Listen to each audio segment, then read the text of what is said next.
Welcome to Scare Your Players Respectfully, coming to you pre-recorded for PAX Online. During this panel, we'll be discussing techniques of terror as well as presenting methods to safely scare.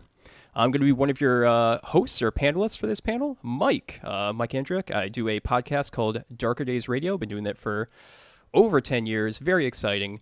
And we talk a lot about horror tabletop RPGs. And also joining me is Pete. How's it going, Pete? How you guys going? Hey everybody. I'm Peter Mars. I am an Australian-based gamer and horror enthusiast. I've also been I've not as much as the other guys, but I've been contributing for Darker Days for a very long time now, and I run a lot of convention games when and if real life conventions happen in and around Melbourne. Awesome. And also joining us is Crystal. Hello, I'm Crystal. I am a writer and educator, and I've been with Darker Days Radio for coming up on a year now. Yep. Yeah. I'm excited to be here. And you also wrote some blog posts about safety mechanics recently, so you're definitely well versed in all of this. I have. Yep. Awesome. And also joining us is Chris. Hello. I'm Chris Handley. I am also a podcaster for Dark Days Radio and the spin-off show Dark Hammer, which is more about the Warhammer RPGs. So I'm a RPG writer and podcaster, and also scientific writer and scientific researcher and software engineer. Yep, absolutely. So let's go on first to a kind of a broad segment about just how to scare your players, talking about techniques that we prefer and also particular mechanics that we might enjoy. So I'll kind of just kick things off right here. When it comes to scaring my players in a tabletop horror RPG, I really like to explore moral quandaries. So the players might be horrified by bleak choices that NPCs make, or terrified by decisions that they themselves need to make. For example, I ran a D&D game recently where the player characters were trying to save a little girl who had been manipulated into trying to summon the ghost for father. And, it really disturbed them to start thinking about what they might do to try to bring back a loved one. That's really the kind of horror that I enjoy. What do you guys prefer with your kind of horror tabletop gaming stories and exploration? Pete, do you have any ideas? Well, man, I'm sort of very specific in how I come at this one. I play a lot of World of Darkness and have played a lot of Vampire. And one specifically that I found for Vampire, I think it will probably work quite well for Werewolf as well, is always kind of play on the idea of the hunter becoming the hunted. Now, there's a lot of sort of power fantasy involved in, I guess, Vampire. You've got sort of, can sort of sit there and be like, nope, you're going to come with me. And, mortals' eyes glaze over and they'll come with you. What I sort of like doing a lot is sort of giving my players a little bit of that. You go, yep, you'll have a mortal who bends to their will. They can show off physically very well, very much sort of, reveling in the fact that, yep, I'm a vampire. I can potentially throw a car or any of that. The trick then is to turn that on them and to go, yes, you are a vampire. Yes, you are a hunter, but there is something scarier out there. Or the moment people sort of or mortals who know exactly what you are know how to exploit your flaws. So if you can then sort of flip that on them in the next scene, I found in my experience that can really kind of amp up the feeling of horror and the feeling of terror. So it's sort of like when, if you've got, let's say if you've got a policeman who's giving you a hard time and you can be like, you can easily dominate him. Yeah, sure. Great. The next scene, you're dealing with someone from the Second Inquisition who knows exactly what you are and has a phosphorus shotgun. And you can have, let's say you're pushing around some neonate or some thin blood. Yeah, sure. The next scene, try that with the sheriff and see how well that works. I've found that's worked very well for me when I've been trying to amp up and scare my players. Yeah, definitely. And you at conventions really like to run Make Blood Boil, which is a scenario that Chris wrote, which kind of leans into that exact sort of sort of setup, that same structure, where it starts off that the players think that they're just hunting another vampire who's gone rogue or something, but it turns out they eventually learn that there's actually kind of like a multi-layered onion of people hunting each other through that entire adventure. Yeah, that's one of the things that I really do love about that scenario, where it sort of happens. The hunters become the hunted, depending on how you run it, and sort of the way I run it was a little bit stripped down, because I've only got 90 minutes or 2 hours, but the setup can take you a little bit of time. But yeah, so you have the hunters become the hunted. If I played it right, I counted that happened 4 times over the course of one running of that game. Awesome. And Crystal, how do you like to scare your players? I have done it accidentally before, where I've used it. I'm not going to go into the whole story, but I've used mistakes before where I've set up players to do something that is awful, and then caught it later. In context of the world. Especially with D&D, that's actually really easy to do with the monster manual, and mix-ups within the monster manual. But one of my favorite things to run is I like to do similar to like Cloverfield suspense, where you only see parts of what's happening with the monster. You don't actually see the full monster or anything like that. And it's really hard to put together the pieces right up until the end, where that reveal happens. And then you're like, oh, that's terrifying. Yeah. So definitely fear of the unknown. Yes. Definitely being a strong technique. Chris, how about you? So I think moral quandaries are always a good one. I think this was a discussion I had recently on a different panel, was you can't do jump scares in RPGs like traditional media for horror, because, you know, it doesn't have the same impact of, oh, and suddenly there's a monster there. And if you did that, it can feel a bit too much like, oh, and then ninjas attack, kind of rather arbitrary monster just pops out of nowhere. That might work in the context of like a dungeon, if you're dungeon crawling and some horrific monster is round the next corner. Have you ever tried a literal jump scare? I was actually pondering this one. If you've literally just sort of kicked the table or something on there, so there is a literal bang halfway through a session, and I'm not sure if that would work. It depends on the players. Some people might get annoyed. Do that if you have a lot of control of the game environment that you're within, so the room, and you set the tone, the lighting, the sound, and everything else, and you really draw people in with that. So for me, horror is often more about what the players bring to the game rather than what you can show. So it's very Hitchcock style, where you don't see the knife go in on the film, but everyone thinks they saw it. So you're better off suggesting, because players will always have a far more horrific image in their mind of what's actually going on. So let's discuss a little bit about storytelling techniques to kind of add suspense and add terror to your games. And Chris was just bringing up how not to use jump scares in his game. And I was actually kind of thinking recently at PAX East, I did try to do a jump scare. I don't know if it was actually effective, but essentially I was running Call of Cthulhu. A sort of mythos mummy, if you will, was leaving a tomb, breaking out of it, and I just slammed down on the table multiple times. And it definitely got people's attention at the table. I don't know if it was really a good thing, but let's discuss how to kind of build that suspense so that you can get those kind of fearful releases in your game. So, Pete, how do you like to kind of add suspense to your games and kind of build up that tension? Well, I mean, this is where I've actually found that, and this is difficult to do at a convention. But if you're doing it around sort of your own home, I've actually found that trying to control the environment is, I think, often your best friend. Because I mean, ultimately, like I said, in particular, in the convention space, and in particular, the couple of PAX Australias that I've done, we're in a space the size of an aircraft hangar. It's you and 30,000 of your closest friends are all there. The expo hall is banging away. So I kind of feel like if you want to try to get suspenseful and scare people, I kind of feel like it's not going to happen in that environment. But what I've found, and I've had some friends, experiment with this a little bit, if you can control the environment completely, if you can kind of, have control of the lights, have control of the sounds, if you can sort of get the house to yourself, get anybody who's not involved in the game sort of out of there.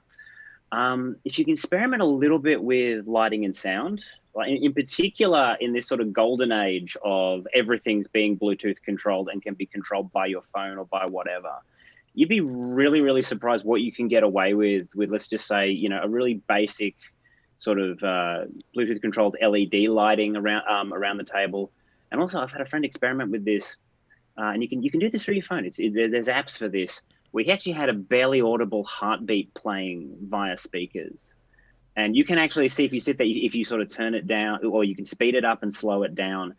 And you'd be really surprised how well that works. And sometimes people, if you ask them about it, they're like, there was a sound playing? I didn't remember. Mm-hmm. But you can actually see people sort of starting to get a little bit, they lean forward a little bit. And then, they can ease off a little bit more as you sort of turn the speed up and down on that. So I would really suggest people to experiment with controlling the environment. Yeah, absolutely. And kind of to echo that, Pete, a little bit, I think as a storyteller, you really do influence the suspense and the tension quite a bit. I was watching this anime called Neon Genesis Evangelion, pretty famous one. But one thing I noticed, one thing I noticed about it is that there's building tension throughout the show. A lot of the early episodes are, there's a lot of like laughing and goofy kind of anime stuff. However, as you get towards the end, people just laugh less and less and less. And there's a real build-up to tension. And then there's one thing that happens, and then for the rest of the show, there is nothing fun about it. It is just pure grittiness.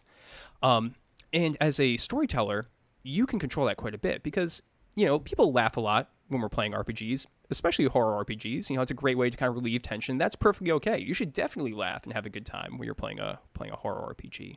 However, as a storyteller, you can control things by just not laughing. If you start to get into really serious scenes where something very dramatic is about to occur, stop laughing. Even if your players are still kind of, saying jokes, doing whatever. If you don't laugh, if you just kind of remain calm, stable, stern, they'll pick up on it and they'll realize that things are really getting serious at this point, which is a great way to just build that suspense and tension. Chris, what do you think? So building on what Pete said, playing convention games is very different. You obviously, because of the type of environment you're in, whether you're I've run V5 demos for Modifius at their like UK Games Expo booth, so you've got many people around you, and you have people just coming up to try out the game, versus people that sign up for a game where you've made it quite explicit this is for ages 18 plus, but you're still in a communal room with many other groups playing games and you don't know what those players are. So that means you have to modulate your tone. You can't be as loud as you may want to be, and also what you say. Like you can't just have profanities, which in the context of the game may well work with the players and who've agreed to certain things. The type of content descriptions that you're going for may well work, but in a convention game, you have to draw all that back in. But that means get creative with your use of language. You should have perhaps for monsters, for creatures, for also the environments, the scenes. If you're not so good to begin with, write a list of 5 or 10 words, smells, sounds that sum up that environment to really help set the picture, the tone and mood of that scene or that creature. Think about sound effects like that. Try and play off the idea that synesthesia. So sometimes it's hard to kind of get across a sound, but you can maybe get across what it feels like. Or say a taste, you can maybe even kind of say it has a color if you really want to get weird. And that might well work in horror quite well when you're dealing with things that involve mental manipulation and a breakdown of how you sense reality. Within your own home, within your own gaming space, I use soundtracks. So I put together soundtracks for all my games that play in the background. They're typically using music which has no vocals in there, or vocals that are not generally the native language that everyone's playing in, so it doesn't intrude. That will be on random. It does mean sometimes you get tracks that don't fit and you just need to skip that track. A classic is I've got a soundtrack for Warhammer 40,000 for Wrath and Glory, and there's a track which is perfect if they're like at a bar, and it's the Tortuga music from Pirates of the Caribbean, but it's all too jolly, and when that comes on partway through a fight scene, no, you skip that. So that's what I would do. But also there's other things that help create the environment. Not all roleplay games suit being sat around a table, and in fact that's not always good for some players, and you should be considerate of that. I don't hardly ever use a table for my games. Everyone sat on sofas and chairs in a space with a TV with a slideshow going on it of images from, in this case, 40K, so it'll be images of the Warhammer 40,000 universe with my music pumping through the soundbar. But that all, and not too bright lighting, but enough lighting so you can read your character sheet. That's essentially what I do to set the tone. Awesome. And Crystal, how do you kind of build suspense in your games? I like to create a sense of urgency, whether it's artificial or purposeful. And so as I'm getting closer and closer to the end or the big, reveal point, as far as like controlling the banter around the table and stuff like that, I will make sure that I'm asking very pointed questions of my character or of the players, of the characters, as far as what they're doing.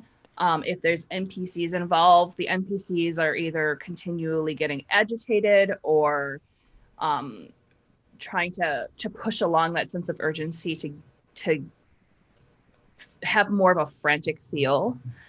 And obviously this is stuff that I do very, very, very lightly with convention games.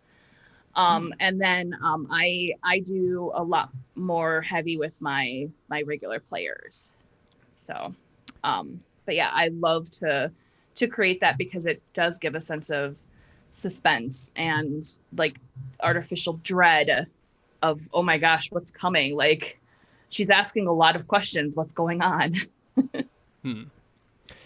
Yeah, that's interesting, Crystal.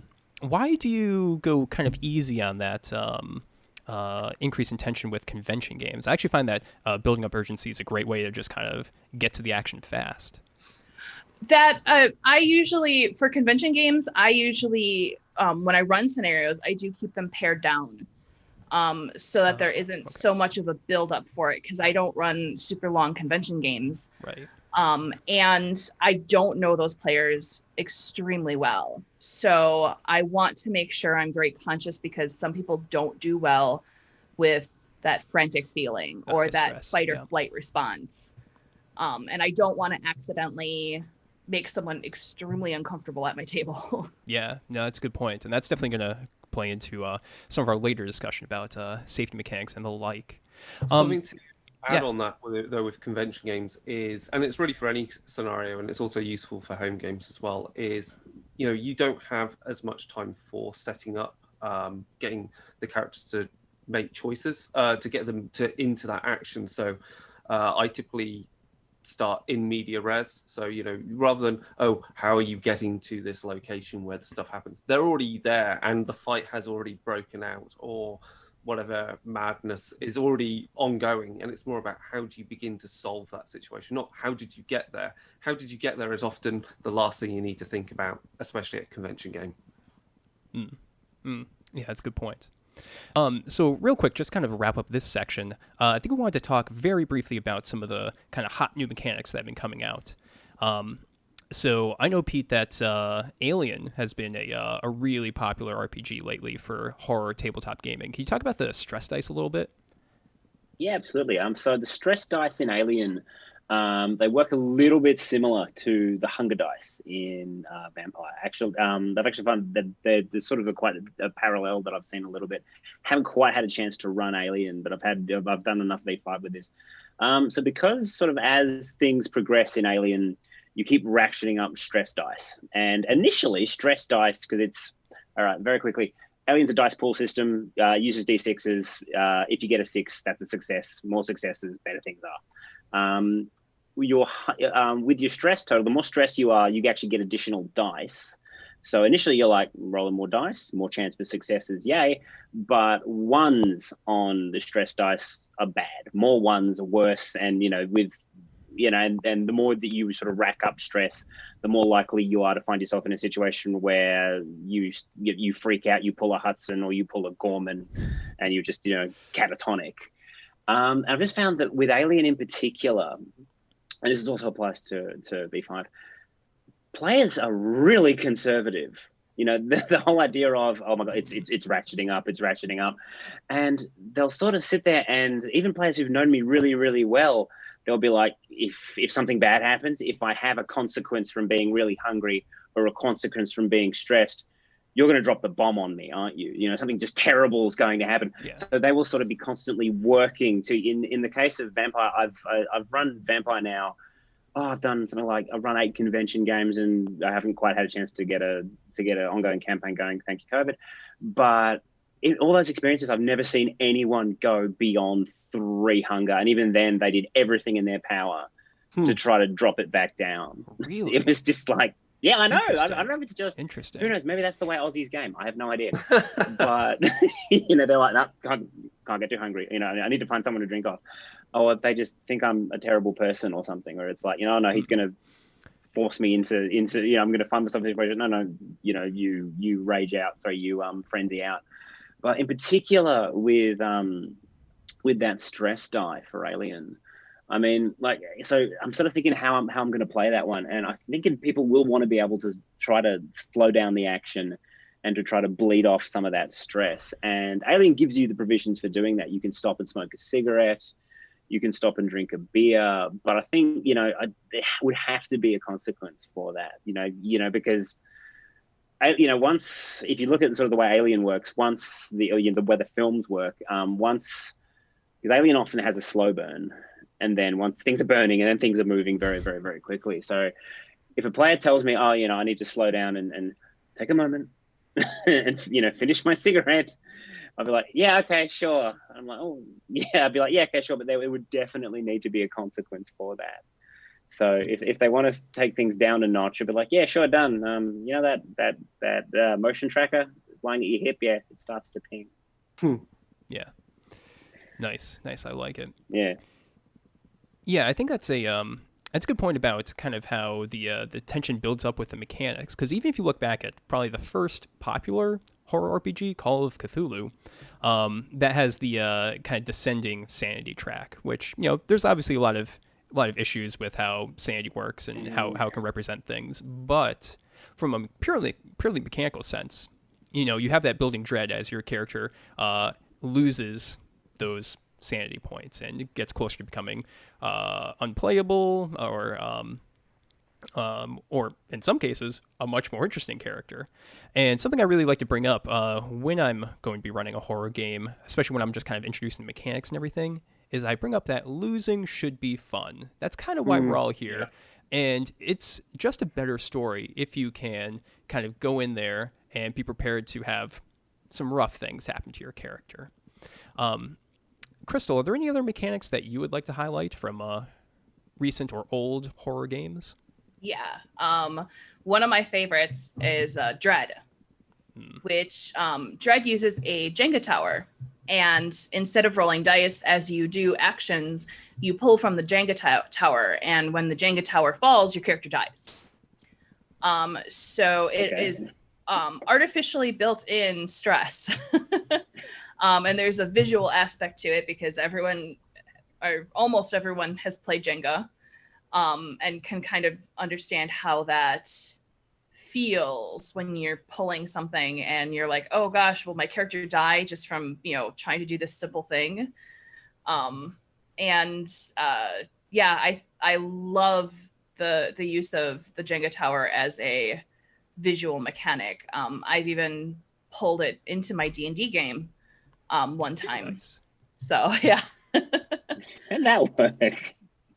Well, we were doing a long drawn out chase scene, and instead of continually rolling dice, and it was through like an MC Escher labyrinth-esque type of thing. So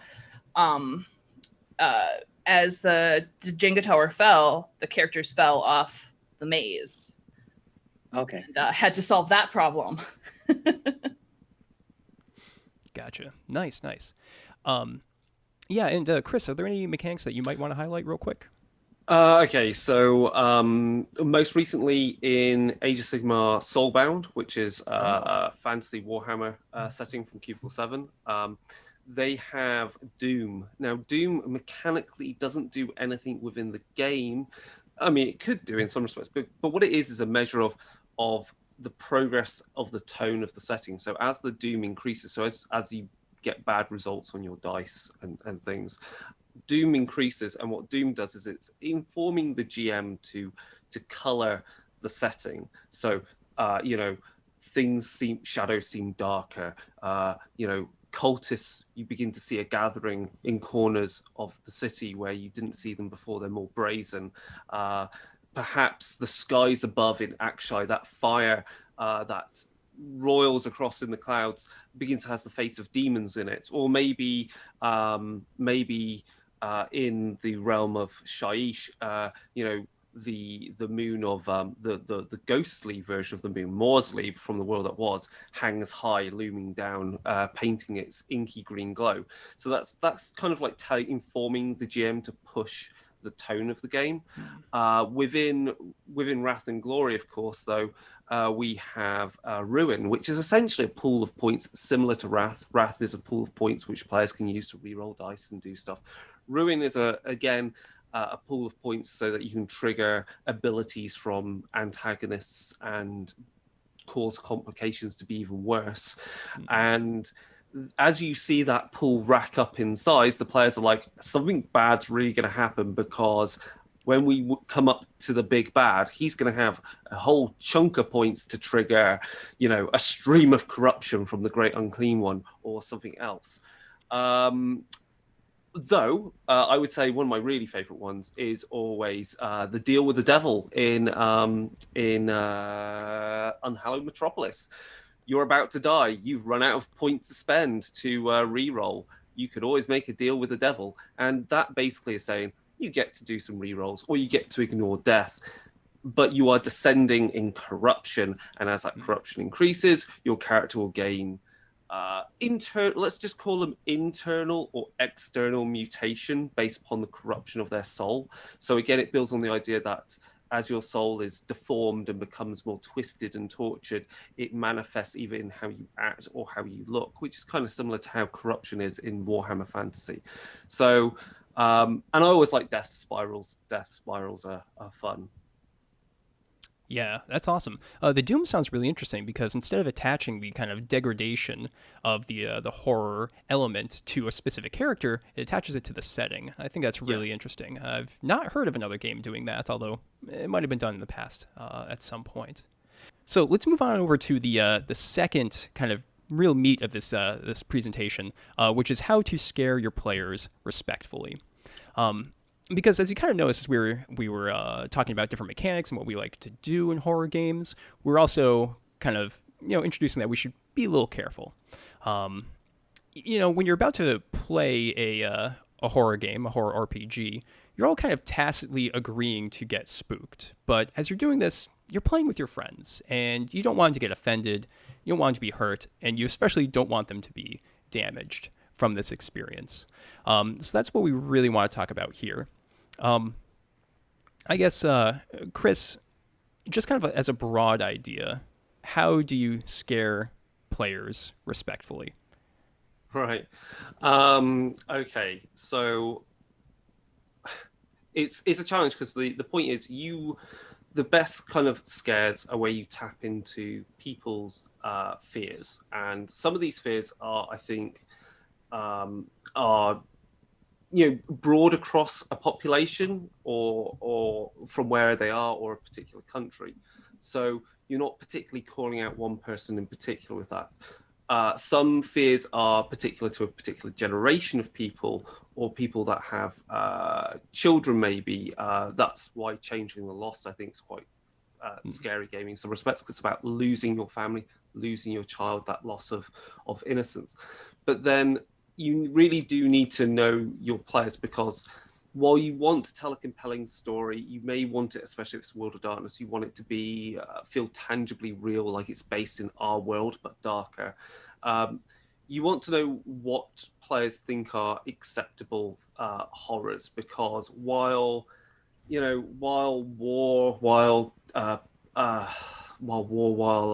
kidnapping and other kind of violence, maybe very personal violence, sexual violence, is real things, they are not always acceptable at the table. So you really need to know your players, and that means you really need to have a good discussion beforehand, the session zero, to find out what it is. Because it's interesting, because for some players, actually they do want to explore these things because it allows them for some sort of catharsis, maybe. So you shouldn't just by default say, we can't, I'm not doing these because I think a player doesn't want to do that. You should talk to them, because they actually may well, as a group, go, actually, we don't mind that. The other important thing is, once you've established that, is you should check in every so often and check, because people might go yes, that might turn into a no might turn into a yes, and you should just be mindful of that. So while you do want to, as a GM, run the game you want to run, your players want to play a game that they want to play in, and that has to meet in the middle somewhere. And that middle is a bit messy and changes and evolves over time. Yeah, definitely. So, I mean, that's kind of the number one thing, is to know your players. However, as Crystal's been pointing out, there's situations where you might not know your players. So, kind of on the flip side, Crystal, how do you, in convention games or things like that, how do you kind of tackle this issue? So for me personally, I use the X card, which I think we're going to talk about a little bit later. But the X card itself will apply for any game.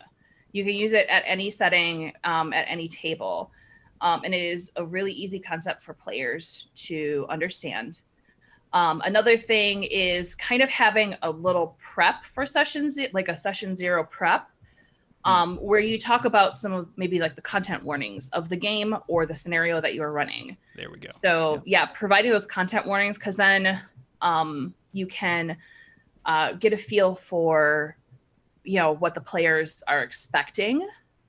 And like, for instance, with Pugmire, you play dogs and cats in a D&D setting, and some people can't tolerate violence to animals. So you do have to, but they want to play the game because the setting is very, very easy to adapt for that. So, but knowing that ahead of time is very important because it's an essential part of the game. So making sure that if someone doesn't like violence to animals, in that setting, you tailor what you are telling them to make sure that you accommodate for that. Interesting. So let's kind of tackle that a little bit, Crystal. So if you were to have a Pugmire game, or if you have had one where someone does not want to have any violence to animals, how do you tailor it? Is it with descriptions, or do you just change the entire kind of conceit?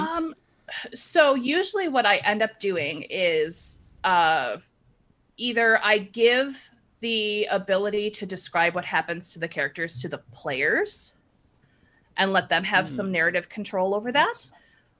Or if there is some sort of violence, it doesn't end in death. It ends in being knocked out or running away, to accommodate for that. Okay. Nice. I like it. And Pete, how do you feel about the issue of knowing your players? Do you have any insight into this? Well, from a convention standpoint, what I'll little sort of chat that I'll have sort of the chat. Massive fan of the X card. I pretty much won't do a convention game without it now. And what I've found with that is, I mean, look, for a convention game, we're here for a short time. I don't know, or more often than not, I don't know anyone at the table. So I'll just flat out say, all right, this is a vampire game, and it's going to involve us, doing this. But so what I've sort of come up with as a replacement is what I just call the traffic light system, where I just go, right, we go, red, amber, green, and I say, right, so red box is stuff that's not happening in this game, and I'm telling you right now, it's not happening. And if you try to happen, if you go there, I'll stop the game and say, mate, what are you doing? And so for me personally, I go, right, sexual violence or anything of that nature, if it won't happen to your players, and if you then turn to me in game and say, well, I do this, I go, no, you don't, out. And then I say amber are concepts that exist, but we don't dwell on it, And for me personally, I always put sex there. So if you say my character has sex, I go, yes, you do. It's something that exists, but we don't dwell on. And green is anything in between. Green is acts of violence, acts of whatever, general game stuff. And I'll generally throw it to players and say, right, is there anything you want in the red bucket? Is there anything you want in the amber bucket? Please tell me now, and I'll tailor the game on the fly to suit it. I haven't really had anything, it's like if you can't tell a game that doesn't involve, sexual violence against children, you can't tell a game. You can't game, it's that simple. Yeah, definitely. But Pete, also kind of in a broader sense, stepping away from the convention scene, even with your long-term gaming friends, kind of as Chris was alluding to, I think we all agree that it's very good to have this kind of discussion to make sure that everyone's on the same page. Yeah. I mean, and this is something that happened to me very recently, and I've sort of found, because I was having this discussion about the session zero and about we're going to talk about what we do and don't want to include, and I got a little bit of pushback. I was like, guys, we've known each other for 20 years. Obviously, we know what people do and don't like. And it was actually through that conversation, one of my players brought up, he said, I really don't like sort of the concept of being tortured or being locked up and being, tortured either mentally or physically. I really don't like that. And I was sort of taken aback a little bit. And I was like, mate, and this is a player who I've played with on and off, I guess, for 20 years. And I didn't know that. And he's like, I just never brought it up. It's, you don't have to explain where it comes from or anything, mate.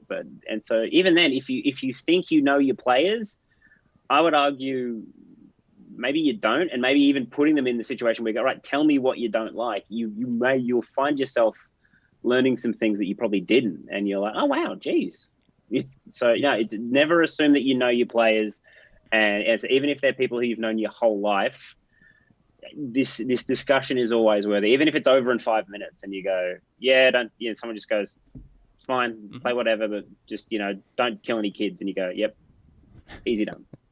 I was going to build on the traffic light system, because sometimes I think, there's the thing, like some people feel like not where you don't want to try and intrude too much in gameplay. So I think also another option is what they used, that PDA used at World of Darkness Berlin, and this comes from LARP, is the OK system. So either you can quickly visually indicate, I'm cool with this, keep going hard with this, we're playing Warhammer, torture the hell out of me, and that means I'm okay, but actually it means I'm not, and you should dial things back a bit.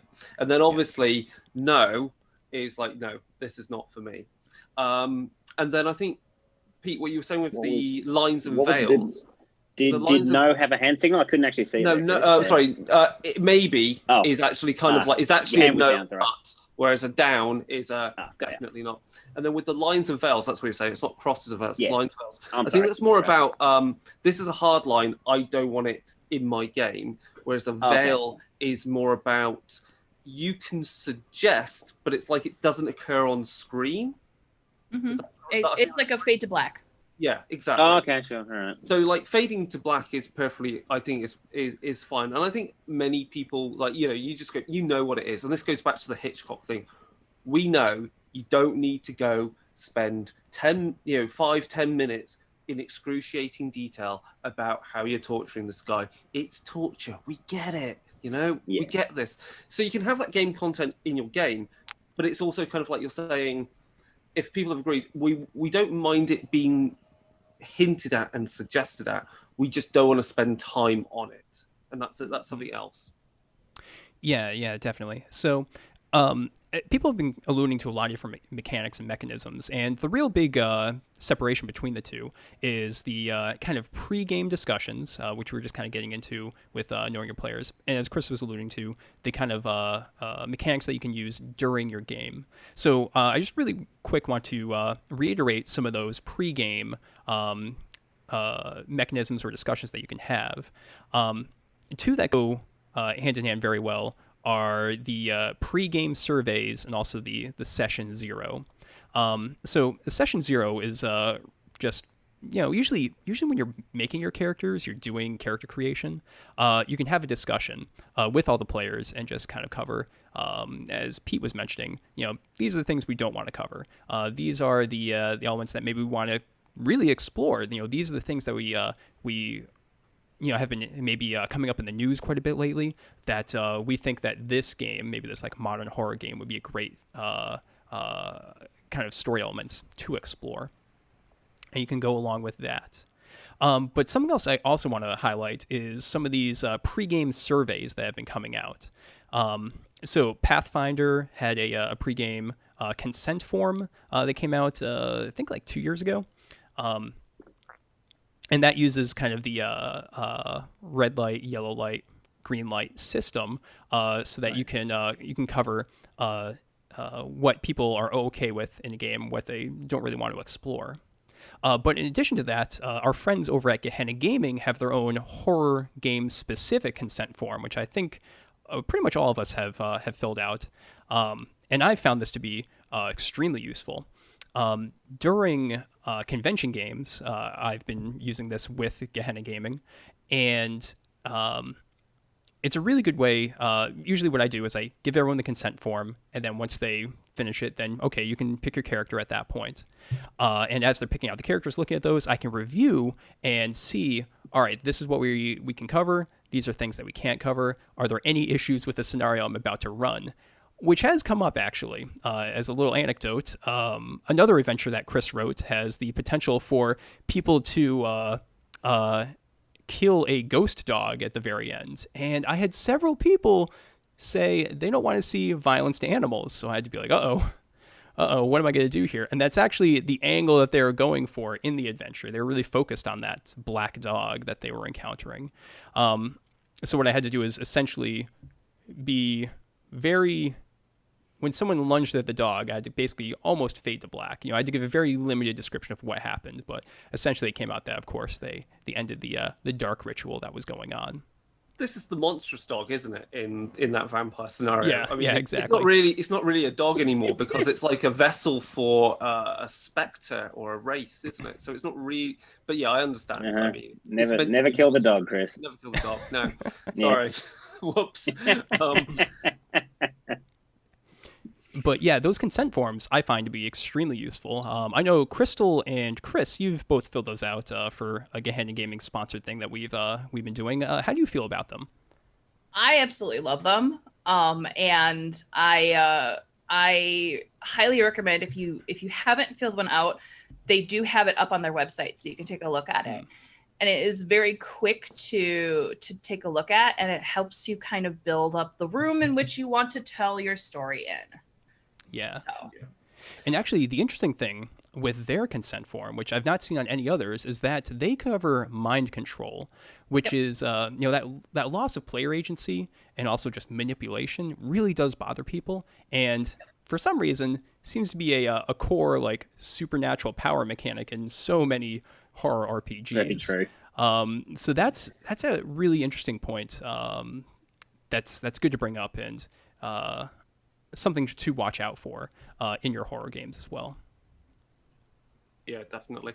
And I think I know that initially when these surveys first came out, there was a lot of pushback, but it was like, oh, you're cramping my style of the game I want to run. The point is, the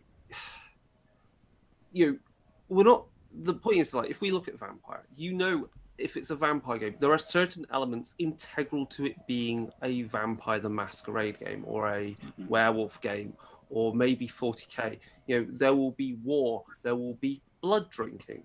So there's an element of the players should expect, like, this game will be this, will have this content, and so that immediately either means I'm in or I'm out. The rest of this is about tuning that dial to how people interact with the game, and so you shouldn't feel like it's going to go, oh, I can't run Vampire as it should be. Well, Vampire is many things. There is a baseline. There is you must be this tall to kind of play. I mean that in the sense of it's going to have this amount of content to be this type of to be Vampire. But beyond that, there is a lot of degree of variability in what makes Vampire, what makes 40k, what makes Call of Cthulhu. And that is what these sheets are more about, is really tuning that. And, that I don't see as a problem, because ultimately you want to run a game, people want to play a game. If you don't meet in the middle, you're not going to run a game. And these things are collaborative. You are not a director who is a tyrant to his actors, telling them you're going to be put through these things. And that's happened in cinema. There are people in cinema renowned. Howard Ingham has written some wonderful essays on this. There's a particular actress. Her fear on screen is because the director was basically traumatizing her. This is renowned. Another one. And you don't want to do that, because you want to also build the community. You want these people to come back and play the game that you're playing, so your game you're playing has more products made for it and has a wonderful long life, and you can find more players. Annoying them and terrifying them and traumatizing them, so they go, are all Vampire players like this? Are all 40k players like this? They're not. They really aren't.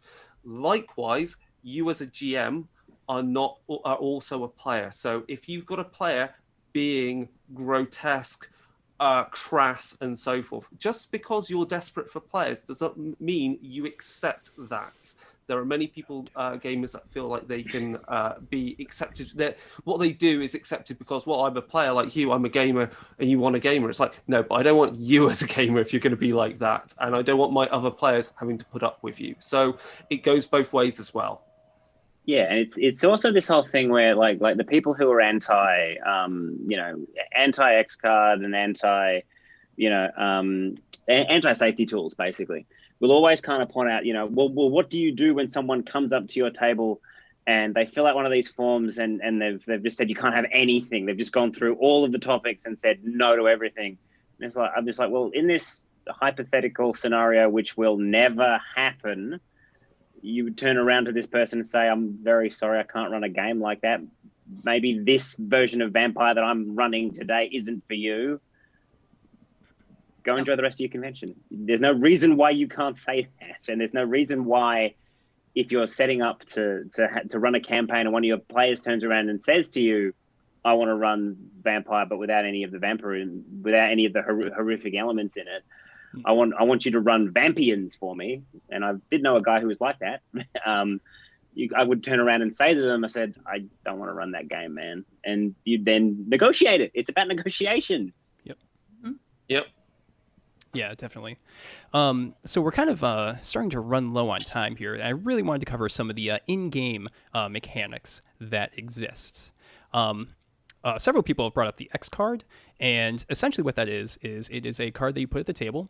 It has a giant X on it, and anyone can tap it or grab it, or basically say, during a scene, this is a no-go zone, and you can stop, you can just basically pause, talk to everyone, and you can figure out what the issue was, figure out if you need to do a rewind, basically restart the scene, or if you can just kind of fade to black and then just keep the game moving from there. It's elegant, it's easy. It really doesn't disturb the flow of the game, usually, it seems.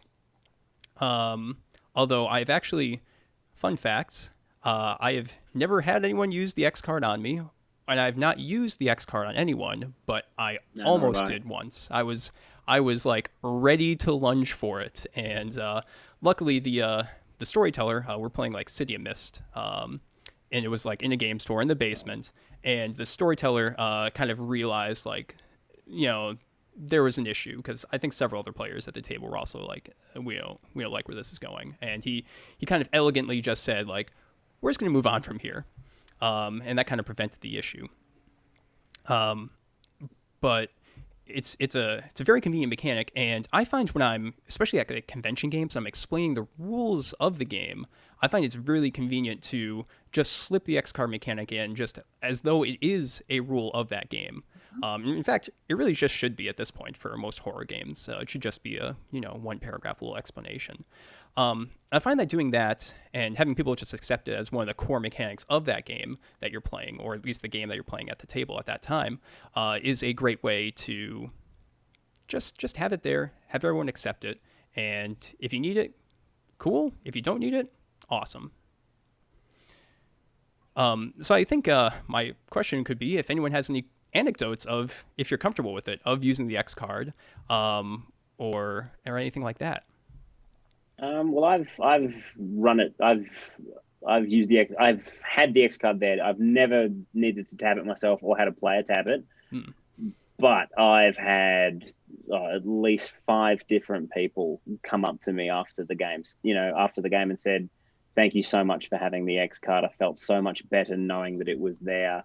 I was genuinely worried about, some of the content, and I've was worried certain things would happen to me while I was playing this game, which makes me worry, God, what's happened previously when you played this game? And I probably don't want to know how many answers that question has." Yeah, but no, I'm very happy with the X card. It's no big deal. You explain it to people, as you said, during your preamble, it's there. Just have it. We move on. It's no big deal. And again, if you get people who are like, "Well, I don't want to play with an X card," you're like, "Yeah, cool. Yep. Leave. There's other people who want to play." Yeah. Simple as that. Definitely. Crystal, you've probably run the most convention games out of all of us. Have you had any memorable experiences that you would be willing to share? You don't have to, with the X card. I've actually not had anybody touch it. Like, I've never had it actually used. But like I said, I run very short because I'm generally demoing at a booth, and instead of like actual like running a game, like a scheduled game. So my scenarios tend to be like an hour, maybe an hour and a half at the most. So yeah, like I've never had anybody, but I have had people who are like, "Oh no, I don't want to play with that." And I'm like, "Okay, you can leave. You consent to leaving my game. Cool." Yep. Yeah, definitely. And we also, just kind of as with the X card, we kind of covered Fade to Black, but you as the storyteller can always just say, let's just kind of ease out of this scene and just move on to something else, start a new scene with different content. That's definitely really easy to do. The live action role-playing community has also had some really big innovations. As Chris was mentioning, the kind of pause and negotiate and the check-ins are huge, especially for live action roleplay, because for a long time it was really anathema in that community to ever break immersion. You can't do that. You got to just keep going the entire time. And like people could like take a break, step out, that sort of thing. However, they really wanted to make sure that there was like a way for people in the middle of a scene to have a way to kind of guide how it was going. And usually the way that happens is you can just say like off game, in the context of a LARP, off game, how are you doing? Is this okay? Can we go this way? And you just have a little quick conversation. It just needs to be a couple sentences. And if everyone's good to go, you can keep moving. There's also nonverbal ways to do that. As Chris was alluding to, you could do check-ins with, thumbs up or the okay sign. If people are not okay, then just say thumbs down, and, that person can just leave the scene, walk out of the place, and the like, which is a really great way in the middle of a kind of intense tabletop role-playing scene to just kind of check in with people. You just give them a thumbs up, make sure they're okay. If they also give you a thumbs up, you can just keep moving. Although I feel like in the context of tabletop RPGs, it's a lot easier to just kind of pause things and just have that discussion. Do any of you have any extra insights into these sort of, check-ins in the middle of a game? Not really. I think the most important thing is just the other thing is, if you're playing tabletop RPGs and you're running a regular session of your game, and or if you're running a convention game that's going on for like about maybe 3 hours, you're naturally going to need breaks in there, and that's always a good point. Everyone's going to need to get maybe go to the go to the restroom, the toilet, whatever. Grab a drink, and that's always a good point to check in and just you can just have a bit of banter about the previous scene. That's a great way of just reading the room, but it's not within game. It's a natural break in the game. That's what I would generally do, and then, as Crystal said, I've run a few games with that are very short, and I think at the end is checking in with the players, because also if you're running them at a booth, the reason you're checking in is also to make sure, are they going to buy this game? That's self-serving, but you're also trying to. That's for me has been really important, because I'm trying to reassess the demo I've run and tune it even more, especially when you're trying to cram the best part of a 3-hour demo into a 1-hour demo space, which Make Blood Boil has some great stuff in there that allows it to get the main meat of it works for a demo game like that. So I think that's all I've ever done. Plus, you can also, with a break like that, is a good point where you could potentially retcon a scene if you feel that scene didn't go as you wanted, or maybe, this is generally for gaming anyway, you forgot to tell them a piece of information that was really important for the rest of the game. And you should have learned this. We have to retcon. We're not perfect. We don't have, we can't do multiple takes on a game. So by all means, retcon it. And I'm sure they do retcons and stuff on all these recorded stream games that you see, because, they want to deliver the best looking game possible for you. And they only have a certain amount of time both to film and cut and edit and do all the other stuff they have to do. Yeah, definitely. Yeah. All right, so we only have about 3 minutes left right here, so we got to wrap things up real quick. But I think a major point that we all want to make is that, in the context of horror games, you might mess up, and that's a-okay. That's all right. You're going to mess up. It's not. Might's not. It'll happen at some juncture. You're human. Yeah, definitely. I was hoping to include a story of mine from way back in the day that we could all sit down and analyze, but we don't have time for that.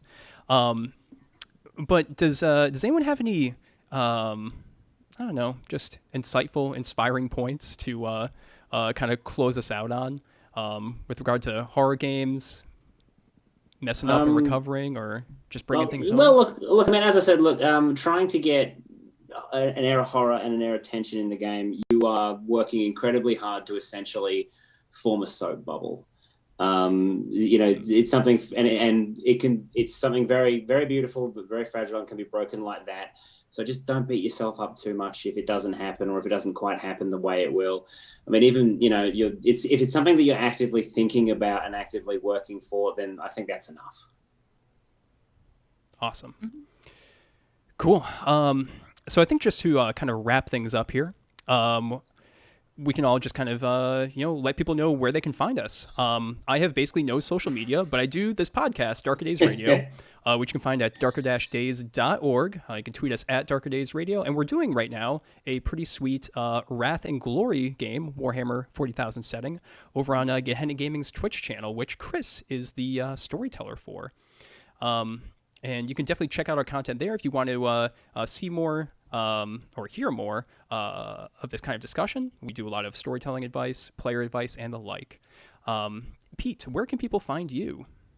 They can find me on Twitter, where I am at Peter John Mars. They can find me on Instagram, where I'm posting all sorts of hilarious things, where I'm also at Peter John Mars. And in the real world, when we are no longer locked down, I am at most Melbourne-based gaming conventions, probably running Vampire and or Alien. Awesome. And Crystal, where can people find you, or even check out your work? So you can check out my work at thegeekypanda.com, and there are links to all my social media on there. Awesome. And Chris, how about you? Obviously there is www.darker-days.org, which is, of course, where we all podcast. And you will find also links from there to the Storyteller Vault content, which all of us but Pete so far has written on, but we will get Pete on something, I'm sure, in future. And that is all Chronicles of Darkness content that covers stuff like secret frequency files, which is like folklore, myths, legends put into your game, or their original scenarios for Chronicles of Darkness, and setting material, setting like Paris or Venice. Awesome. Very good. And to all the viewers out there, please enjoy your PAX Online, and we all hope that you learned some really great stuff today during this panel. Take it easy.